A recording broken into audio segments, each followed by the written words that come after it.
யார் சொன்னது வேஸ்ட்? நீ யாரு? நீ எங்கிருந்து வந்த? எங்கிருந்து வந்தேன்னு அப்ப அவங்களுக்கு செய்ததில்ல. அப்ப பிரதிபலனை பார்த்து செய்த 35 வருஷமா அவங்களுக்கு.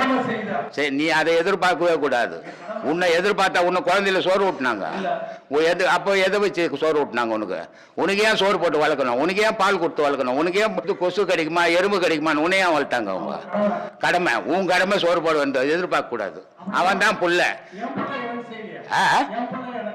நீ சரியா வளர்த்து இருக்க மாட்ட, அதனால புள்ள செய்யல. இந்த சில வீட்டுங்கள்ல எல்லாம் தாய் தோப்பனை வச்சு சோறு போடுவாங்க பிள்ளைங்களை வச்சுக்கணும். அப்போ ஏன் போடணும்னு என்ன கட்டாயம்னா, இவனுக்கு தேவைப்படுறதுக்கு இவன் தாய் தோப்பனுக்கு செய்து காட்டினா அந்த புள்ள பழகுது. அதை நம்ம ஆயாவுக்கு சாப்பாடு போடுறாங்க, நம்ம தாத்தாவுக்கு சாப்பாடு கொடுக்குறாரு, நம்ம ஆயாவுக்கு பணம் கொடுக்குறாரு, நம்ம தாத்தாவுக்கு பணம் கொடுக்குறாரு. ஆனால் அவங்க காலம் முடிஞ்ச உடனே உன் பேரன் பேத்தி